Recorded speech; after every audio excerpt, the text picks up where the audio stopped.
Good morning souls. நான் இப்போ sixth தந்த்ராவோட லாஸ்ட் ஃபியூ சாங்ஸ் வந்து செலக்ட் பண்ணியிருக்கேன். சிக்ஸ்த்து தந்த்ரா ஃபுல்லுமே என்னவா இருக்குது அப்படின்னு பார்த்தீங்கன்னா, நம்மளோட இப்போ இந்த பாதையில் நம்ம போகிறதுக்கு ஆக்சுவலாக வந்து இறைவனே வந்து நம்மளுக்கு வந்து குருவாக நம்மளுக்கு உள்ளே இருந்து வருவார். நம்மளோட ஞானத்தில் வந்து உள்ளே இருந்து வருவார். ஆனால் என்னென்னா எல்லாராலையும் வந்து அதை அவ்வளோ ஈஸியாக புரிஞ்சுக்க முடியாது. ஏன்னா ஒவ்வொருத்தரோட எப்படி சொல்கிறது, அந்த படிப்பு, அந்த புரிஞ்சுக்கக்கூடிய தன்மை, அந்த இன்டெலிஜென்ஸ்ன்னு சொல்லுவாங்க இல்லையா, அந்த இன்டெலிஜென்ஸ் வந்து ஒவ்வொருத்தருக்கும் ஒவ்வொரு மாதிரி இருக்கும். ஒரு சிலர் ரொம்ப டீப்பாக கரெக்டாக புரிஞ்சிக்கக்கூடிய ஆளாக இருப்பாங்க. அவங்கெல்லாம் பார்த்தீங்கன்னா சின்ன வயசுலேருந்தே ரொம்ப அந்த மென்டலி வந்து ரொம்ப காமாக, மைண்டை வந்து ரொம்ப அந்த கூச்சல் இல்லாமல் மைண்டை வந்து ரொம்ப குவைட்டாக மைண்டை வந்து தன்னோட கண்ட்ரோலில் வச்சுக்கக்கூடிய நிறைய பீப்புளுக்கு வந்து இது ஈஸியாக புரிஞ்சிடும். உள்ளே இருந்து நம்மளுக்கு இப்போ வந்து நடக்கிறது எல்லாமே இறைவன் வந்து நம்மளுக்குள்ள குருவாக வந்துட்டாரு அப்படின்ட்டு. பட் அது எல்லாருக்கும் பாசிபிள் இல்லை. ஏன்னா ஒவ்வொருத்தரோட லைஃப் எக்ஸ்பீரியன்சஸ் சரி, எக்ஸ்போஷர் சரி, அவங்க எஜுகேஷனை வந்து அவங்க எந்த அளவுக்கு வந்து யூட்டிலைஸ் பண்ணியிருப்பாங்கன்னு தெரியாது. ஸோ அவங்களோட பிரெயின் டெவலப்மெண்ட்டுக்கு அவங்க பெருசாக கான்ட்ரிபியூட் பண்ணாமல் இருக்கிறவங்களால வந்து என்ன ஆகும் அப்படின்னு பார்த்தீங்கன்னா, டீப்பாக புரிஞ்சுக்க முடியாது. இல்லைன்னா அவங்க லைஃப்பில் நிறையவே நெகட்டிவ் எக்ஸ்பீரியன்சஸ் இருந்து அந்த நெகட்டிவிட்டி தான் ரொம்ப அவங்களுக்கு அதிகமாக இருக்கும். ஸோ அந்த நெகட்டிவிட்டி ரொம்ப அதிகமாக இருக்க இருக்க அவங்களுக்கு வந்து தனக்குள்ளே இருக்கக்கூடிய குரு தான் சொல்கிறாங்களா, இல்லை தனக்குள்ளே இருக்கக்கூடிய அந்த சப்கான்ஷியஸ் மைண்டு நெகட்டிவாக எடுத்துகிட்டு போதா, இல்லை பாசிட்டிவாக சொல்லுதான்னு ஒரு கன்ஃபியூஸ்டு ஸ்டேட்டில் இருப்பாங்க. இப்போ இவங்க எல்லாருக்கும் தான் காட் என்ன பண்ணியிருக்காரு அப்படின்னா, வெளியிலேருந்து ஒரு குருவை வந்து அனுப்புவார் அவங்க லைஃப்பில். அந்த குரு வந்து அவங்க கூடவே இருக்கிறவங்களா இருப்பாங்க, இல்லைனா திடீர்னு அவங்க லைஃப்பில் என்ட்ரி ஆவாங்க, இல்லைனா கொஞ்ச நாள் ஜஸ்ட் பிளெயின் கான்டாக்டாக இருக்கிறவங்க குருவாக மாறுவாங்க. இந்த மாதிரி வந்து காட் வந்து ஏன்னா அவங்க ஆல்ரெடி அந்த பாதையில் போகிறவங்களா இருப்பாங்க. ஸோ அந்த பாதையில் போகிறவங்கள சூஸ் பண்ணி காட் வந்து யாரெல்லாம் விரும்புகிறாருன்றதை விட அவங்களோட கர்மா வந்து நல்ல கர்மா கொஞ்சம் நிறைய இருக்கும். ஜென்ரேஷனல் கர்மாவில் மட்டும் மாட்டிகிட்டு இருப்பாங்க. அப்படி இல்லைன்னா பேசிக்கலி அவங்க ரொம்ப நல்ல சோலாக இருப்பாங்க. எல்லாருக்குமே வந்து நல்லது பண்ணணும் அப்படின்னு நினைக்கக்கூடிய ஒரு பர்சனாக இருப்பாங்க. இப்படி ஒரு சிலரை வந்து கடவுள் வந்து எப்படி நினைப்பாராம், அவர் வந்து தன்னோட கடமையாக நினைப்பாராம், எப்படியாவது இவங்களுக்கு வந்து புரிய வைக்கணும் அப்படின்னு. தோ எல்லாரையுமே அவர் ஈக்குவலாக பார்த்தாலும் இவங்களோட அந்த குட் டீட்ஸ்னாலையும், இல்லைன்னா அந்த போன பர்த் இருக்கு இல்லையா, போன பர்த்தில் அவங்க என்ன பண்ணியிருப்பாங்கன்னா மேக்ஸிமம் இதை வந்து அச்சீவ் பண்ண ட்ரை பண்ணியிருப்பாங்க. ஆனால் அதுக்கு முன்னாடி நிறைய கர்மா பண்ணி அந்த போன பர்த்தில் அவங்க லூஸ் பண்ணனால இறைவன் கிட்ட சரணாகதி அடைஞ்சு இறந்து போயிருப்பாங்க. அப்போ அவங்களுக்கு அடுத்த பர்த்தில் வந்து கண்டிப்பாக வந்து அடுத்த பர்த்தில் அவங்க ஒன்றுமே தெரியாமல் தானே பிறப்பாங்க. எல்லாமே மறந்து தான் பிறப்போம். அப்போ அவங்களுக்கு வந்து எப்படியாவது வந்து உன்னோட சோல் பர்பஸை நீ போன தடவை ஓரளவுக்கு கிட்ட வந்து டச் பண்ணிட்டு விட்டுட்ட, ஆனால் இந்த தடவை நீ கண்டிப்பாக கம்ப்ளீட் பண்ணி ஆகணும் அப்படின்னு சொல்லிட்டு அப்படி ஒரு கணக்கு இருக்கும் போல இருக்கு. அந்த மாதிரி கணக்கு இருக்கிறவங்களுக்கு தான் இறைவன் வந்து ஒரு குருவை வந்து அனுப்புவார். அந்த குரு வந்து வரும்போது நம்ம எப்படி நடந்துக்கணும், நம்ம எப்படி அந்த குருவை வந்து ஐடென்டிஃபை பண்ணணும் அப்படின்றத பற்றி தான் வந்து ஃபுல் அண்ட் ஃபுல் வந்து இந்த சிக்ஸ்த்து தந்திராவில் போட்டிருக்காங்க. நல்ல குருனா யார், அப்புறம் வந்து இது யாரெல்லாம் நம்பக்கூடாது, யார் பண்ணுறதுலாம் தப்பு அப்படின்ற மாதிரி அவர் நிறைய போட்டிருக்காரு. ஸோ யாரை நம்பக்கூடாது, யார் பண்ணுறது தப்புன்றது ரொம்ப ஜென்ரலிஸ்டிக்காக இருக்குது. யாராக இருந்தாலும் நம்ம பார்த்தாலுமே தெரிஞ்சிடும். அதனால் அது எல்லாத்தையுமே நான் விட்டுட்டேன். இதுக்கு முன்னாடியே ஆல்ரெடி சிக்ஸ்த்து தந்திராவிலேருந்து ஒரு ஃபியூ சாங்ஸ் வந்து ரொம்ப முன்னாடி நான் ஒரு 40-50th டேயில் நான் போட்டிருந்தேன். அதனால் இப்போ வந்து லாஸ்ட் ஒரு ஃபியூ சாங்ஸ், ஒரு 4 சாங்ஸ் மட்டும் ரொம்பவே நல்லா இருந்துச்சு. அந்த சாங்ஸை மட்டும் சூஸ் பண்ணியிருக்கேன். இன்றைக்கி நான் அதில் வந்து இந்த ஃபர்ஸ்ட் சாங் வந்து நான் உங்களுக்கு சொல்கிறேன். கொள்ளினும் நல்ல குருவினை கொள்ளுக, உள்ள பொருளுடல் ஆவி உடன் ஈக, எல்லத்தனையும் இடைவிடாதே நின்று தெள்ளி அறிய சிவபதம் தானே. ஆக்சுவலாக ரொம்ப அழகாக சொல்லியிருக்காரு இந்த பாட்டு. அந்த மீனிங் பார்க்கும்போது அப்படி இந்த பாட்டோட அந்த ரைமிங்கும் சரி, அதுக்குள்ளே இருக்கக்கூடிய அந்த ஒரு சோல்ஃபுல்னஸும் சரி ரொம்ப நல்லா இருந்துச்சு. ஸோ ஃபர்ஸ்ட் லைன் வந்து கொள்ளினும் நல்ல குருவினை கொள்ளுக. இது உங்களுக்கு சொல்லும் போதே புரிஞ்சிருக்கும். ரொம்ப கஷ்டமாக இருந்தாலும் சரி பரவாயில்ல, நீ குருவை எடுத்துக்கணும் அப்படின்னா ஒரு நல்ல குருவை, உண்மையான குருவை, கரெக்டான பாதையில் போகக்கூடிய ஒரு குருவை வந்து அக்செப்ட் பண்ணிக்கோ, ஃபாலோ பண்ணு அப்படின்னு அர்த்தம். அது வந்து உனக்கே தெரியும். அதாவது ஏன் அவர் கொல்லினம்னு சொல்லியிருக்காரு அப்படின்னா, இப்போ நம்ம வந்து வெளியிலேருந்து பார்ப்போம் அவங்க லைஃப்பை, ஐயோ என்னடா இவங்க ஓவர் பர்ஃபெக்டாக இருக்கிற மாதிரி இருக்குது, இவங்க மாதிரிலாம் நம்ம ஆக முடியுமா, இல்லையே ரொம்ப கஷ்டமே அப்படின்ற மாதிரி நம்மளுக்கு தோணும். அவங்கெல்லாம் வேற, நம்மலாம் வேற அப்படின்ற மாரி நம்மள வந்து பிரிச்சு பார்ப்போம். அவங்களோட இது பண்ணிக்க மாட்டோம். அவங்கள தள்ளிண்டு பார்த்து நம்ம வியந்து வேணா பார்ப்போமே தவிர, அவங்க மாரிலாம் நம்ம வர முடியாதுப்பா அப்படி நம்மளாவே அத தப்பு தப்பா புரிஞ்சுக்குவோம். இப்ப என்னைய அப்படிதான் புரிஞ்சுப்பாங்க. ஆக்சுவலா நான் வந்து ரொம்ப ஹேப்பியா, ரொம்ப சந்தோஷமா ஒவ்வொரு மொமெண்ட்டையும் நான் ரொம்ப ரசிச்சு வாழ்ந்துட்டு இருக்கேன். ஆனா வெளியில இருந்து பார்க்குறவங்களுக்கு ஏதோ நான் வந்து ரொம்ப செக்லூடடா, ரொம்ப ஐசோலேட்டடா, எதுலயும் கலந்துக்காம நான் பாட்டுக்கு நான் உண்டு, நான் ஒரு தனி உலகத்துல வாழ்ற மாரி அவங்க நெனச்சுப்பாங்க. ஆனா எனக்கு தான் உண்மை என்னன்னு தெரியும் இல்லையா? ஸோ எனக்கு என்ன ஹாப்பினஸ்ஸு, எனக்கு எது வந்து ரொம்ப ரொம்ப ஒரு பெரிய பிளிஸ்ஸ குடுக்குதோ, அதத்தான் நான் ஃபாலோ பண்ணுவேன். ஆனா அவங்கள பொறுத்தளவுக்கு அவங்க பார்க்கும்போது, என்ன இது போரிங் லைஃபா இருக்கு அப்படின்ற மாரி அவங்களுக்கு தோணும். அப்ப என்ன பண்ணுவாங்கன்னா, அவங்களுக்கு வந்து நான் தான் குருன்றத கடவுள் பல தடவ வந்து புரிய வச்சாலும், பல சூழ்நிலையில தெரிய வச்சாலும், அவங்க மைண்ட் வந்து அக்செப்ட் பண்ணிக்காது. ஐயோ! இந்த மாரி போனா நம்மளும் போரிங்கான லைஃப்ல போயிருவோமோ அப்படின்ற மாரி ஒரு தாட்டுக்கு போவாங்க. அதனால தான் வந்து இதெல்லாம் புரிஞ்சுதா திருமூலர் என்ன சொல்லியிருக்காரு அப்படின்னா, அது ரொம்ப உனக்கு டிஃபிகல்ட்டா தெரிஞ்சாலும், உனக்குள்ள இருந்து நெறைய தடவ வந்து அவங்க தான் உன்னோட குரு அப்படின்னு வெளிப்படுத்துனாங்க அப்படின்னா, அவங்கள கண்ண மூடிட்டு ஃபாலோ பண்ணு அப்படின்றது தான் இந்த ஃபர்ஸ்ட் லைன்ல போட்டிருக்காரு. அதுக்கப்புறம் 2வது லைன், "உள்ள பொருள் உடல் ஆவி உடன் ஈக." இது வந்து ரொம்ப சூப்பரா இருந்துச்சு. அதாவது உள்ள பொருள் அப்படின்னா, உனக்கு உள்ள இருக்கக்கூடிய பொருள்னா என்னது? நம்மளோட மைண்டு, நம்மளோட தாட்ஸு, நம்மளோட அட்டாச்மெண்ட்ஸ். மைண்டுனா நம்ம புத்தி புத்தி, சிந்தனை, எது மேல நம்ம ரொம்ப ஒரு ஓவர் பிடிப்பா இருக்கோமோ, அது எல்லாத்தையுமே அவருக்கு ஆஃபர் பண்ண சொல்றாங்க. அதே மாரி உடலையும் ஆஃபர் பண்ண சொல்றாங்க. ஆவி அதுதான் செம. ஆவினா நம்மளோட பிரெத்து, நம்ம மூச்சு காத்தை கூட நம்ம வந்து அவருக்கு வந்து அந்த குருவுக்கு வந்து நம்ம ஆஃபர் பண்ணணுமா. ஆஃபர் அப்படின்னா அதுக்காக போய் அவருக்கு படையல் வைக்கிறதுலாம் கிடையாது. அவர்கிட்ட சரண்டர் பண்ணணும். சரண்டர் பண்ணணும்னா, எனக்குள்ள என்னோட இதுன்னு எதுவுமே கிடையாது. நீங்க என்னோட குருவா இருக்கிற வரைக்கும், நீங்க இது ரிலேட்டடா என்ன என்னைய செய்ய சொன்னாலும் நான் செய்றேன். இதத்தான் அவரு சொல்ல வராங்க. இப்ப மூச்சு அப்படின்னா, மூச்சு எந்த நேரமும் நம்ம மனசுக்குள்ள, நம்ம உடம்புக்குள்ள வந்துட்டு போயிட்டே தான் இருக்கு. அப்ப ஒவ்வொரு மொமெண்ட்டுமே வந்து குருவ வந்து நம்ம மைண்ட்ல வச்சுக்கிட்டே இருக்கணுமா. நம்மளுக்குன்னு தனியா ஒரு ஸ்பெசிஃபிக் டைம்லாம் கிடையாதாம். ஸோ குருவுக்கு நம்மளோட என்டையர் டைமையும் குடுக்கணும் அப்படின்றதுக்காக தான் நம்ம வந்து அந்த பிரெத்த வந்து சொல்றாங்க.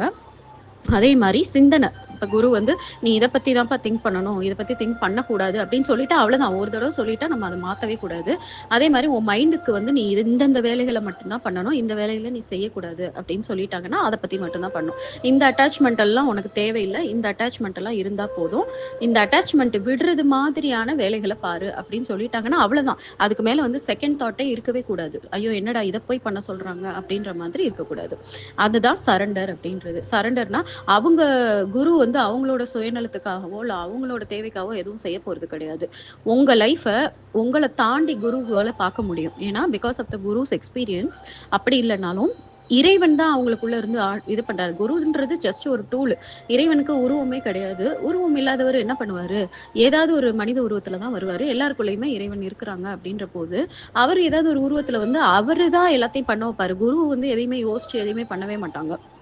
டக்குனு அவங்களுக்கு அந்த ஃபாலோயர்ஸ்ட்ட பேசும்போது அவங்களுக்கு என்ன தோணுதோ, அந்த மொமெண்ட்ல அந்த ஸ்பான்டேனியஸா என்ன இன்ட்யூஷன்ஸ்ல தோணுதோ அத சொல்லுவாங்க. அப்ப சொல்லும்போது நம்ம என்ன பண்ணோம்னா, இத ஒரு ஹியூமன் பீயிங் தான் சொல்றாங்க அப்படின்ற மாரி நெனைக்காம, இது வந்து இறைவன் இவங்க மூலமா நம்மகிட்ட சொல்றாருன்னு சொல்லிட்டு, இறைவன் சொல்றாருன்னு தெரிஞ்சா நம்ம அத வந்து கேட்காம இருப்போமா? கேட்காம இருந்தா நம்மளுக்கு தான் லாஸு. ஏன்னா, அது பின்னாடி பின்னாடி பின் விளைவுகள் நம்மளுக்கு தான் தெரியும்.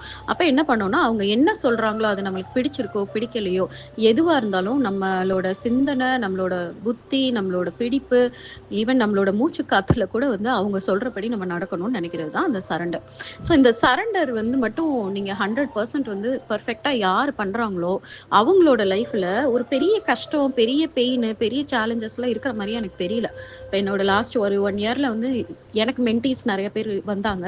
அந்த மென்டீஸோட ஒரு அட்லீஸ்ட் ஒரு 50, 60 பேரையாவது நான் வந்து லைஃப வந்து நான் வந்து பார்த்துருக்கேன்.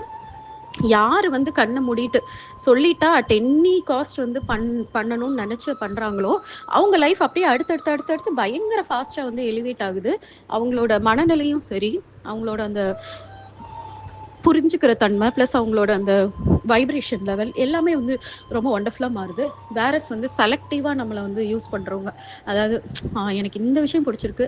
இந்த விஷயத்துக்கிட்ட இவங்க கிட்ட நான் கேட்டுக்குவேன். மத்த எல்லாத்தையும் என்னால ஃபாலோ பண்ண முடியாதுன்னு நெனைக்கிறவங்க, இன்னும் வந்து ரொம்ப ஸ்லோவா தான் அவங்களோட குரோத் இருக்கிறத நான் பார்த்து நான் ரொம்ப ஆச்சரியப்பட்டுருக்கேன். அப்ப என்னால கனெக்ட் பண்ணிக்க முடியுது இந்த லைன. உள்ள பொருள், உடல் ஆவி, உடல் ஈக அப்படின்னா எல்லாத்தையும் சரண்டர் பண்ணிரு. அவ்வளோதான். இந்த பண்ணுனீன்னா, உன்னோட லைஃப்ப வந்து அவங்க வந்து அப்படியே கம்ப்ளீட்டா வந்து எடுத்துட்டு போயி, அடுத்தடுத்த லெவல் வந்து மேஜிக்கலா மாத்திருவாங்கன்றது தான். தென் எல்லத்தனையும் இடைவிடாதே நின்று. இதுதான் ரொம்ப இம்பார்ட்டன்ட். இப்ப நீங்க இப்படி பண்றது மூலமா, உங்கள வந்து நெறைய பேர் வந்து இத புரிஞ்சுக்காதவங்க என்ன பண்ணுவாங்கன்னா, அசிங்கப்படுத்துவாங்க, இன்சல்ட் பண்ணுவாங்க, டிஸ்ரெஸ்பெக்ட் பண்ணுவாங்க. ஈவன் குருவே கூட சம்டைம்ஸ் வந்து இந்த மாதிரி பண்றதுக்கு வாய்ப்பு இருக்கு. ஓகே. அப்ப அந்த பிரேக்கே விடாம ஆனா முக்கியமா வந்து ஆக்சுவலா குரு வந்து எப்பவுமே வந்து இந்த மாதிரி எனக்கு தெரிஞ்சு அந்த மாதிரி பண்ண மாட்டாங்க. யாரையும் வந்து அசிங்கப்படுத்தணும், தன்னோட சிஷ்யனாவே இருந்தாலும் அவங்கள வந்து இன்சல்ட் பண்ணணும்னு நெனைக்க மாட்டாங்க. நான் ஜஸ்ட் ஒரு உங்களுக்கு அது வேற ஒருவேளை அந்த ஃபாலோயர்ஸ்க்கு சம்டைம்ஸ் வந்து ஒரு குரு பேசுறது இன்சல்ட்டா தெரியலாம். அந்த மாதிரி இருக்கிறத சொல்றேன். அப்படி இல்லைனாலும் பப்ளிக் வந்து இதை வந்து பார்க்கும்போது பயங்கரமா இன்சல்ட் பண்றாங்க அப்படின்னாலும் விடாம இடைவிடாதேனா பிரேக்கே இல்லாம நீ அப்படி நிக்கணுமா, ஃபர்மா நிக்கணுமா. அதுதான் வந்து அவர் வந்து 3வது லைன்ல சொல்லியிருக்காரு. எல்லத்தனையும் இடைவிடாதே நின்று. யார் என்னை என்ன கேலி பேசினாலும், கிண்டல் பேசினாலும் சரி, இல்ல நீங்களே வந்து என்னை ஏதாவது சரியில்லாம பேசினாலும் சரி, நான் விட மாட்டேன் அப்படின்ற மாதிரி ஒரு ஒரு அந்த ஒரு துணிச்சலா, ஒரு வில் பவரோட வந்து நிக்கிறது. ஸோ அவமானம் வந்தாலும் சரி, துன்பம் வந்தாலும் சரி, குருவோட பாதத்துல அந்த ஒரு உறுதியா வந்து நிக்கிறது. தென் வந்து 4th லைன் வந்து தெள்ளி அறிய சிவபதம் தானே. இதெல்லாம் பண்ணும்போது ஆட்டோமேட்டிக்கா தெள்ளினா தெளிவாக, அறிய அப்படின்னா தெரிஞ்சுக்கிறது. எதை நம்ம தெரிஞ்சுக்குவோம்? சிவபதத்தை தெரிஞ்சுக்குவோமா. சிவபதம்னா வேற ஒன்றும் இல்லை, இறைவனை உணர்றது. ஸோ சுப்ரீம் ரியலைசேஷன் தான் அந்த எல்லாத்துக்கும் காரணமா இருக்கக்கூடிய, எல்லாத்துக்குமே வந்து முதல்வனா இருக்கக்கூடிய அந்த இறைவனை வந்து நம்ம புரிஞ்சுக்க ஆரம்பிப்போம் அப்படின்றது தான் இங்க சொல்லியிருக்காங்க. ஸோ இது எவ்வளோ ஆக்சுவலா இது வந்து ரொம்ப சிம்பிளான ஒரு வழி. ரொம்ப போட்டு நீங்க வந்து பயங்கரமா ஒரு 100 புக்கை படிக்கிறத காட்டிலும், 1000 விதமான தவத்தை பண்றத காட்டிலும், உங்க லைஃப்ல குருன்னு யாரையாவது வந்து அனுப்புறாரு. அது உங்களோட உள்ள ஆள் மனசுல உங்க சோல் வந்து ரெகக்னைஸ் பண்ணும். உங்களுக்கே அது தெரியும் பயங்கரமா. ஏன்னா ஒரு பாசிட்டிவிட்டி ஃபீல் பண்ணுவீங்க. அவங்க சொல்ற விஷயம் உங்களுக்கு பயங்கரமா ரீச் ஆகும். இல்ல ஏதாவது மேஜிக்கலா உங்களுக்கு அவங்க லைஃப்ல நீங்க அவங்க பேசுறது உங்க லைஃப்ல வந்து ரொம்பவே கனெக்ட் ஆகும். அந்த மாதிரியான ஒரு பயங்கரமான ஒரு உணர்வை வந்து குடுக்குது அப்படின்னாலே, அவங்க தான் உங்களோட குரு. ஸோ அந்த குருவை வந்து இந்த பாட்டில் எப்படி சொல்லியிருக்காங்களோ அதுபடி நீங்க வந்து ஏத்துக்கணுமா. அப்படி நீங்க ஏத்துக்கிட்டீங்க அப்படின்னா எந்த விதமான பெரிய லெவல்ல கஷ்டமும் படாம அப்படியே உங்க லைஃப்பை வந்து ரொம்ப ரொம்ப அழகா அந்த சிக்கல்கள்லாம் இல்லாம அவர் கையை பிடிச்சு கூட்டிட்டு போய் எல்லா விதமான உங்களோட கர்மா படி நிறைய உங்களுக்கு வர வேண்டியதா இருக்கும். நம்மளுக்கு தெரியாது இல்லையா, நம்ம கர்மாவில் படி நாளைக்கு என்ன நடக்கும், நாளான்னைக்கு என்ன நடக்கும், இல்லை இன்னைக்கே என்ன நடக்கும்னு நம்மளுக்கு தெரியாது. அது கர்மாக்கு ஒரு கணக்கு இருக்கு. 10 வருஷம் வரைக்கும் நம்ம சந்தோஷமா தான் இருந்திருப்போம். ஆனா 10 வருஷம் முடிஞ்சு அந்த ஒரு நாள்ல பாத்தீங்கன்னா எல்லாமே தரமட்ட ஆற மாதிரி இருக்கும். அந்த மாதிரி தான் கர்மா வந்து ஒர்க் ஆகும். நம்மளுக்கு அது கொஞ்சம் கூட ஐடியா கூட இருக்காது. அது நடந்து முடிஞ்ச பிறகு தான் நம்மளுக்கு தெரியும், இது ஏன் நடந்துச்சு? இத பத்தி ஒரு சின்ன சிம்ப்டம்ஸ் கூட நம்மளுக்கு தெரியலையே. மேபி நம்ம லைஃப்ல இருக்கக்கூடிய முக்கியமான பெர்சன நம்ம லூஸ் பண்ணலாம். இல்லன்னா ஒரு பெரிய டேமேஜ் நடக்கலாம். பொருளாலயும், இல்ல ஹெல்த்ல இந்த மாரி எது வேணா நடக்கும். அப்ப அந்த மாதிரியான கர்மாவோட இம்பாக்ட்ல இருந்து உங்கள குரு காப்பாத்தி கூட்டிட்டு போவாரு. எப்படி கூட்டிட்டு போவாரு? உங்கள வந்து நெறைய வேலைகள் பண்ண சொல்வாரு. இதெல்லாம் பண்ணுனா சரியாகும் அப்படின்னு அவரு சொல்ல வர்றது இதுதான் பண்ணுவாங்க. மோஸ்ட்லி இந்த மெடிடேஷன், அதுக்கப்புறம் வந்து இந்த மாதிரி ஸ்பிரிச்சுவல் திங்ஸ் லேர்ன் பண்ணுறது, கம்யூனிட்டி சர்வீஸ் பண்ணுறது, இதெல்லாம் பண்ணி பண்ணி ப்ளஸ் தேவையில்லாத விஷயங்கள் மேலே உங்களை போக விடாமல் பார்த்துக்கிட்டு அவர் எடுத்துகிட்டு போவார். ஸோ இதுதான் குருவோட வேலை. இதில் வந்து என்னென்ன சேலஞ்சஸ் வந்து ஒரு டிசைப்பிளுக்கு வரும் அப்படின்னு சொல்லி நான் சொல்கிறேன். ஃபர்ஸ்ட் சேலஞ்ச் வந்து ஒரு டிசைப்பிளுக்கு வந்து என்ன நடக்கும் அப்படின்னா, டிசைப்பிள்னா இப்போ சிஷ்யன். ஸோ சிஷ்யருக்கு என்ன நடக்கும் அப்படின்னா, அந்த சிஷ்யரோட அந்த பெருமை இருக்குது இல்லையா, பெருமை, அந்த ஐடென்டிட்டி, நான் அப்படின்றது எனக்கு எல்லாமே தெரியும், நான் ரொம்ப புத்திசாலி, நான் ரொம்ப இன்டெலிஜென்ட்டு, நான் ரொம்ப திமிரு பிடிச்சவன், நான் ரொம்ப திமிரு பிடிச்சவன், நான் யாருக்கு அடங்க மாட்டேன், எனக்கு நான் சொல்றது தான் கரெக்டு, நான் படிக்காது இந்த உலகத்தில் எதுவுமே கிடையாது, இந்த மாதிரியான ஒரு ஒரு பெருமை இருக்கும்ல, அதை அடிச்சு உடச்சு நொறுக்கு வரான் குரு. அப்பதான் வந்து நிறைய பேர் வந்து அதை ஹேண்டில் பண்ண முடியாம போயிருவாங்க. என்னது இது, என்னைய லோவா ஃபீல் பண்ண வைக்கிற மாதிரி இருக்கு, எனக்கு வந்து நான் ரொம்ப லோவா மாறுறேன், என்னோட கான்ஃபிடன்ஸ் போகுது அப்படிலாம் நினைச்சுக்கிட்டு போயிடுவாங்க. அதை ஒருத்தவங்க வித்ஸ்டாண்ட் பண்ணி நிக்கிறவங்க தான் அடுத்த லெவலுக்கு போவாங்க. ஸோ ஒரு டிசைபிள் வந்து ஃபர்ஸ்ட் உள்ள வரும்போதே அவங்க நேச்சுரலாவே வந்து ஒரு ஈகோ இல்லாத ஒரு பர்சன்னா அவங்களுக்கு இந்த சேலஞ்ச் இருக்கவே இருக்காது. ஆனா கொஞ்சம் நெஞ்ச ஈகோவாது இருக்கிற ஒரு பர்சன் வந்து இதை வந்து அ அந்த நம்பிக்கையோட இது இவங்க பண்ணல, கடவுள் தான் எனக்கு பண்றாங்க. பரவால்ல. நான் இத வந்து பொறுத்துக்கிறேன். நான் எனக்கு ஒண்ணுமே கிடையாது. நான் வந்து அப்படியே குரு கிட்ட சரண்டர் பண்றது மூலமா இறைவன்ட்ட சரண்டர் பண்றேன்னு சொல்லிட்டு, இந்த ஒரு நான்ற ஐடென்டிட்டி உடையிறத வந்து தாங்கிக்கிட்டு யாரு நிக்கிறாங்களோ, அவங்க அடுத்த லெவல் எலிவேஷனுக்கு போவாங்க. தென் 2வது என்ன நடக்கும் அப்டின்னா, எமோஷனல் டீடாக்ஸ் நடக்கும். எமோஷனல் டீடாக்ஸ்னா, அவங்களுக்கு என்னலாம் வந்து நெகட்டிவ் எமோஷன்ஸ் கிரியேட் பண்ணக்கூடிய சிச்சுவேஷன்ஸோ, எல்லா சிச்சுவேஷன்ஸும் ஒரு தடவ திரும்பி டக்கு டக்குன்னு வரும். ஒரு குருவ வந்து அவங்க அக்செப்ட் பண்ணிட்டு அந்த லைஃப்ப ஸ்டார்ட் பண்ணும்போது. அது ஏன் வருதுன்னா, அது சரியாகுறதுக்காக வரும். திரும்பி ஏன்னா, அது அப்படியே உள்ளுக்குள்ளேயே இருந்தா என்னைக்காவது ஒரு நாள் பெருசா வெடிக்கும் அப்படின்றனால, சேம் சிச்சுவேஷன்ஸ அவங்க அண்டர்கோ பண்ணுவாங்க. அந்த டைம்ல குருவோட வார்த்தைகள கேட்டு, குரு என்ன சொல்றாங்களோ, அது அவங்களுக்கு பிடிக்காத மாதிரியான ஒரு விஷயமா இருந்தா கூட, குரு சொல்றத கண்ண மூடிட்டு வந்து செய்யணும். குரு சில நேரம் என்ன பண்ணுவாங்கன்னா, அவங்க என்ன நடந்தாலும் அமைதியா இருன்னு சொல்லுவாங்க. இல்ல அவங்களுக்கு பிடிக்காத ஒரு ஆக்ஷன பண்ண சொல்லுவாங்க. எது வேணா நடக்கும். ஆனா, குரு மேலயும், கடவுள் மேலயும் ஃபெய்த் வச்சு, அந்த எமோஷனல் திங்ஸ் வரம்போது, அப்படியே குரு கிட்ட சரணடைஞ்சு அவங்க சொல்றத கேட்டா, அதோட அது வந்து எண்ட் ஆயிரும். அதுக்கப்புறம் அது வரவே வராது. தென் வந்து டிட்டாச்மெண்ட். ஸோ நெறைய பேர்கிட்ட இருந்து நீங்க டிட்டாச் ஆகுற மாதிரி இருக்கும். ஆ அவ்வளோ நாளா வந்து அவங்க எல்லாருமே வந்து உங்களுக்கு வந்து ரொம்ப ரொம்ப க்ளோஸான பீப்பிளா தெரிஞ்சிருப்பாங்க. ஆனா ஆட்டோமேட்டிக்கா நீங்க ஒரு குரு பாதையில போகும்போது, நேச்சுரலா அவங்க எல்லாரையும் விட்டு நீங்க விலகுற மாதிரி இருக்கும். ஏன்னா அவங்களோட நெகட்டிவிட்டீஸ் உங்களுக்கு தெரிய வரும். இல்ல அவங்களால உங்களுக்கு ஒரு பெயின் காஸ் ஆகும். இந்த மாரி ஏதாவது வரும்போது ஆட்டோமேட்டிக்கா போகும். அது ஏன் அப்படின்னு பார்த்தீங்கன்னா, உங்களோட சோல் வந்து ஒரு வேற லெவல் வைப்ரேஷனுக்கு போகுது. அப்ப வேற லெவல் வைப்ரேஷனுக்கு போகும்போது, அந்த வைப்ரேஷன மேட்ச் பண்ணாத எல்லாமே உங்கள விட்டு போகும். அது என்னவா இருக்கும்னா, ஆளுங்க, இல்லன்னா அந்த பிளேஸஸு, அதுக்கப்புறம் ஈவன் உங்களோட கோல்ஸு, உங்களோட வைப்ரேஷனுக்கு மேட்ச் ஆகாத கோலா இருக்கலாம். அதே மாரி ஜாப் போகும். அந்த ஜாப் போயிட்டு வேற ஜாப்க்கு நீங்க போவீங்க. சம்டைம்ஸ் வந்து நீங்க ரொம்ப ஐசோலேட்டடா ஃபீல் பண்ணுவீங்க. இதெல்லாம் ஏன் நடக்கும் அப்டின்னா, உங்களோட வைப்ரேஷன் லெவல் ரொம்ப அதிகமாயி, தேவையில்லாததெல்லாம் எம்ப்டி ஆனா தான் நல்ல விஷயங்கள் நீங்க அட்ராக்ட் பண்ணுவீங்க. இதெல்லாம் ஒரு குரு வந்த பிறகு உங்க வாழ்க்கையில நடக்கும். அதுக்கப்புறம் பயங்கரமான ஒரு கன்ஃப்யூஷன்ஸ் வரும். என்னன்னா, அவ்ளோ நாளா நம்ம நெறைய விஷயங்கள இதுதான், இப்படிதான் அப்படின்னு சொல்லி நெனச்சுக்கிட்டு இருப்போம். ஆனா, அந்த தாட்ஸே வந்து டோட்டலா மாறும். என்னடா இவ்ளோ நாளா நான் வந்து இதுதான் கரெக்ட்ன்னு நெனச்சுக்கிட்டு இருந்தேன். அப்ப இது உண்ம கிடையாதா? அப்படின்னு சொல்லிட்டு நம்மளோட சின்ன வயசுலருந்து நம்ம நெனச்சு வந்துட்டு இருக்கக்கூடிய பிலீஃப் சிஸ்டம் வந்து சுக்கு நூறா உடையும்போது ஒரு கன்ஃப்யூஷன் வரும் நம்மளுக்கு. அப்ப அந்த கன்ஃப்யூஷன்லயும் அப்படியே குரு காலடிய புடிச்சுக்கிட்டு நம்ம உட்கார்ந்துட்டு இருந்தோம்னா, சீக்கிரமா அது வந்து கிளாரிட்டி கிடைச்சிரும். தென் வந்து ஒரு லோன்லினஸ் ஃபீல் பண்ற மாதிரி இருக்கும். என்னது நான் ரொம்ப தனியா இருக்கிற மாரி இருக்கேன் அப்படின்ட்டு. அது வந்து ஒரு அம் ஒரு சும்மா ஒரு டெம்பரரி ஃபீலா தான் இருக்கும். ஆனா அந்த டெம்பரரி ஃபீலயே தாங்க முடியாம நெறைய பேர் போயிருவாங்க. ஐயோ! எனக்கு இது செட் ஆவாது அப்படின்னு சொல்லிட்டு. அதையும் வித்ஸ்டாண்ட் பண்ணி அந்த பாத்வேல வந்து கடந்து போறவங்க தான் ஜெயிப்பாங்க. தென் வந்து ஃபெய்த் டெஸ்ட் நெறைய வரும். என்னன்னா, அ ரொம்ப முடியாம வரும். யாராவது ஒருத்தவங்க பீட்ரை பண்ணுவாங்க. தென் வந்து நெறைய வந்து ஃபினான்ஷியலா ரொம்ப ஸ்ட்ரகிள்ஸ் வரும். அப்படி பயங்கரமா சேலஞ்ச் வரும்போது ஒரு நிமிஷம் என்ன யோசிப்பாங்க, என்னது குரு சரண்டர் பண்ணுனா, குருவ ஃபாலோ பண்ணா நல்லது நடக்கும்னு சொன்னாங்க. ஆனா என்ன இப்படிலாம் நடக்குது? இல்ல இது எனக்கு செட் ஆவாது அப்படின்னு சொல்லிட்டு பயந்துட்டு போயிருவாங்க. இது வந்து நம்மளுடைய அந்த கர்மாவோட இது வரும். ஆனா, நம்ம நடந்துக்கிற விதத்துல அது நம்மளுக்கு பாசிட்டிவா மாறும். அது எப்படி நடந்துக்கணும் அப்படின்றத உங்களுக்கு வந்து குரு வந்து கைட் பண்ணுவாரு. ஆனா, நீங்க இந்த சிச்சுவேஷன் வந்த உடனே நெறைய பேர் பயந்துருவாங்க. ஸோ, அந்த நேரத்திலயும் பயப்படாம அந்த ஃபெய்த்தோடையும், ட்ரஸ்ட்டோடையும் இருக்கும்போது, அது அப்படியே மேஜிக்கலா மாறி நம்மளுக்கு ஃபேவரபிளா மாறிரும். அதுக்கப்புறம் வில் பவரே லூஸ் ஆகுற மாதிரி ஃபீல் ஆகும் சில நேரம். ஒரு மாரி ஹெல்ப்லெஸ்ஸா இருக்கிற மாதிரி இருக்க மாரி இருக்கும். அதையும் வந்து ஒரு டெம்பரரி சேலஞ்ச் மாதிரி தான் வந்து கடவுள் குடுப்பாரு.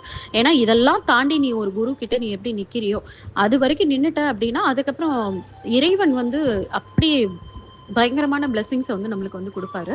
அப்புறம் சில நேரம் வந்து குருவோட சைலன்ஸ் வந்து நம்மளுக்கு வந்து வியர்டா இருக்கும். என்னன்னா, அ சில நேரம் ரெஸ்பாண்டே பண்ண மாட்டாங்க. அப்புறம் எதுவுமே டீச் பண்ணாம அமைதியா இருப்பாங்க. ரொம்ப டிஸ்டன்ட் ஆன மாதிரி தெரியும். ஆனா, அந்த சைலன்ஸ்க்கு பின்னாடி என்ன இருக்கும் அப்டின்னா, அந்த சைலன்ஸ்லயும் அதுவரைக்கும் குரு சொல்லிக் குடுத்த விஷயங்கள வந்து ரீகலெக்ட் பண்றது. அதுக்கப்புறம் அவரே சொல்லி தரல அப்டின்னாலும், அந்த சூழ்நிலையில இந்நேரம் என் குரு வந்து நான் கான்டாக்ட் பண்ணியிருந்தா, என் குரு என்ன என்கிட்ட சொல்லியிருப்பாருன்னு யோசிச்சு, அதுக்கேத்த மாதிரி நடக்கிறது. அப்படியே உள்ள உள்ள உள்ள உள்ள டீப்பா உள்ள போய் வந்து நம்ம வந்து நெறைய விஷயங்கள தெரிஞ்சுக்க முடியும். இது வந்து எதுக்காகன்னா, நீங்க ஒரு குருவா மாறுறதுக்காக இந்த சைலன்ஸ் வந்து நடக்கும் சில நேரம். இது எல்லாமே குரு பண்றது கிடையாது. என்னன்னா, இறைவன் பண்றது.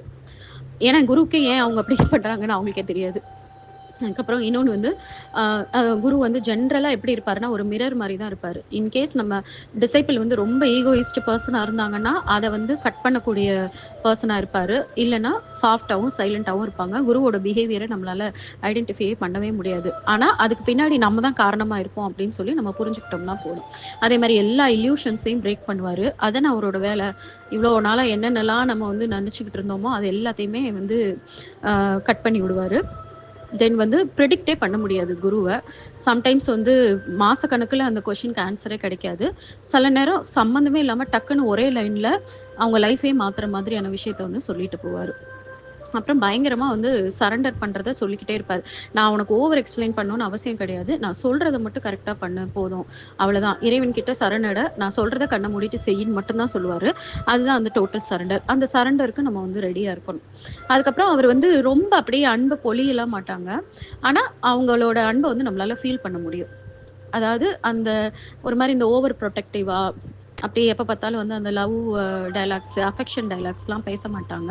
அதே சமயம் அவரோட கிரேஸ வந்து நம்மளால வந்து தாராளமா புரிஞ்சுக்க முடியும்.